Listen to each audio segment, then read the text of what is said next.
Conhece o pregador Colcha de Retalhos? Isso mesmo. Acredito que todo mundo já pegou a referência daquela colcha feita com vários retalhos de outros panos e no fim das contas aparece ali uma colcha, um cobertor feita de retalhos de diversos tipos de panos diferentes. Tem pregação que é desse jeito. O pregador não tem um tema central, não tem objetivo na mensagem, não tem uma lição que quer aplicar no final, seja de convite ao pecador para o arrependimento, seja uma mensagem de motivação para o crente para não perder a esperança, uma mensagem de fé, um tema de milagre. O pregador não quer nem saber. Ele pega ali uma série de frases soltas, de motivação, que daqueles versículos que normalmente tem alguma mensagem positiva, o versículo isolado. Quando lê, pede para o povo dar um glória a Deus e começa a pregar desse jeito. Agora a moda é dizer assim: eu não sei quem trouxe boca para dar glória a Deus, eu não sei quem trouxe mão para aplaudir, mas o que eu vou falar agora, quem veio adorar, vai adorar. Pô, cria vergonha nessa sua cara de pau, seu pregador. Você está pedindo para o povo aplaudir a sua pregação?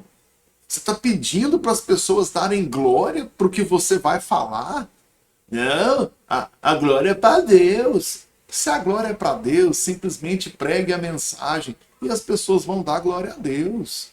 E aí a pregação do camarada, e às vezes é a camarada, é simplesmente uma colcha de retalhos formadas de uma série de frases de efeito desconexas, que não tem relação uma com a outra, que o simples objetivo é arrancar um aleluia, um glória a Deus e pronto.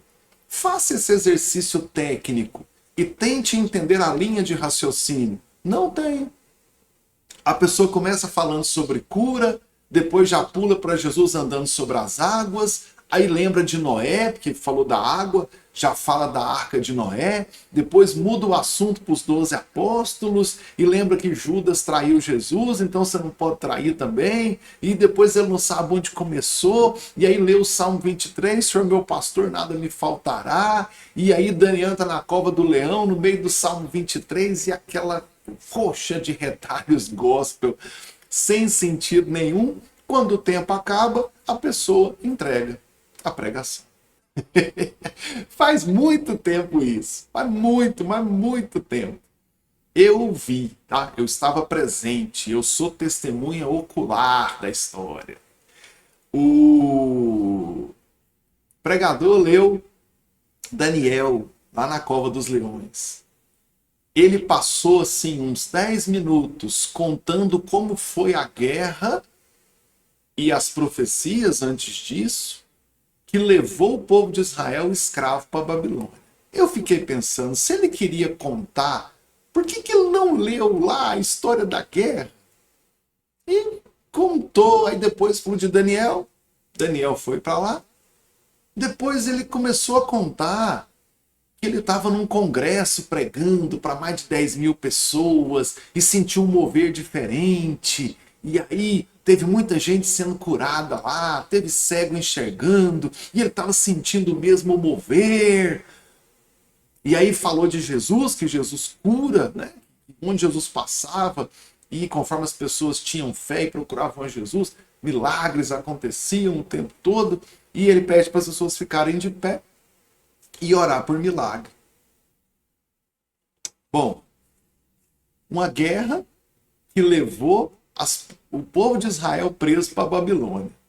Não tem muito a ver com orar por milagre de cura física.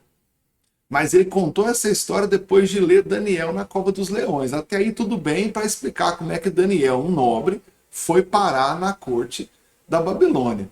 Mas ele gastou mais tempo explicando o texto que ele não leu do que explicando o texto que leu.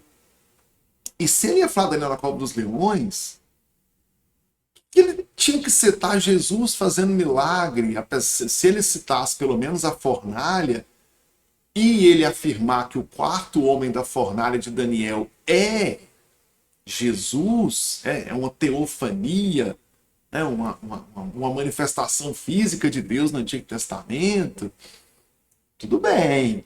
Tá? E depois ele vai orar por cura. Olha que coxa de retalhos gigante é essa. Por que ele não pregou logo um texto de Jesus falando sobre cura, do poder de Deus fazer milagres, a intervenção de Deus na história, e depois ele fizesse essa oração? Ah, Ricardo, você é chato, é porque o mover do Espírito mudou. Que Deus é esse? Que Deus é esse que te dá uma inspiração para o começo da pregação e depois muda de ideia? O Espírito Santo agora é um GPS quebrado? Esse Deus que não consegue saber o que ele quer daqui 15 minutos, porque ele te deu uma inspiração para o começo da mensagem, depois ele mudou de ideia. Quer dizer que o seu Deus quer uma coisa agora e daqui 15 minutos ele quer uma coisa diferente. Como é que esse Deus vai cumprir tudo que ele prometeu lá para a escatologia cristã, para a doutrina dos últimos dias? As profecias que faltam para serem cumpridas na Bíblia Sagrada. Um Deus que não consegue guardar um plano de 15 minutos adiante. Como é que ele vai guardar o último dia lá? Como é que ele vai cumprir? Vai que ele muda de ideia? Qual segurança eu tenho na Sagrada Escritura, sendo que esse Deus muda de ideia toda hora? Eu não creio nesse Deus, não. Ou então você não está em sintonia com Deus enquanto prepara a pregação, enquanto prepara o tema, e depois lá você começa a orar, canta, naquele momento você tem uma sintonia com Deus e descobre o que realmente Deus quer para aquele dia. Amigão, você está enrolado de qualquer jeito comigo. Porque eu não creio num Deus que muda de ideia a cada 5 minutos. Eu creio num Deus que é o mesmo ontem, hoje e para sempre. E você crê num Deus que muda de ideia a cada 5 minutos no meio da sua pregação. E sua pregação vira essa coxa de retalhos. Ou será que seu problema é falta de conhecimento bíblico? Aí te resta memorizar ali 10 textos bonitos, de fácil leitura, para as pessoas ficarem dando glória a Deus e aleluia o tempo todo enquanto você prega. Mas a sua mensagem não tem tema, não tem roteiro, não tem objetivo. Ah, tem objetivo sim, que as pessoas deem glória a Deus e aleluia enquanto você fala.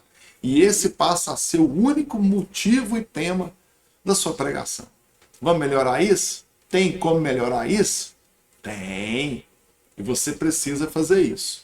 Se você é o pregador coxa de retalhos, deixe de ser, comece a ler a Escritura, a pregar a palavra de Deus em sua integridade. E não só fazendo uma coxa de retalhos dos textos bonitinhos, dos contos bonitinhos e das frases de efeito que você sabe que funciona para a multidão.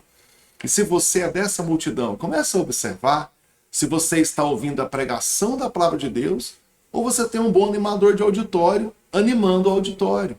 Se você tem um pregador da palavra de Deus ou um bom palestrante motivacional, mestre em retórica, que sabe dominar muito bem os argumentos para que a multidão sempre veja com bons olhos o que está sendo dito.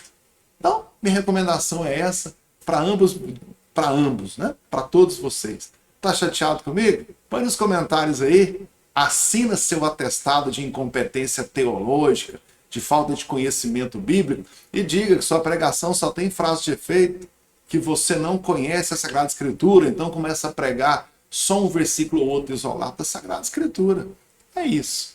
E se você está ouvindo esse tipo de pregador, às vezes é bom ouvir palavrinha motivacional, mas quando eu olho para a Bíblia Sagrada, eu não vejo os apóstolos preocupados com pregação motivacional. Vejo eles testemunhando Cristo. Vejo Jesus falando do reino de Deus, fazendo mensagem de esperança. Todas as parábolas, por exemplo, têm começo, meio e fim, têm objetivo. E a pregação do seu pregador anda meio sem objetivo, né? Vamos melhorar isso? Tem como sim.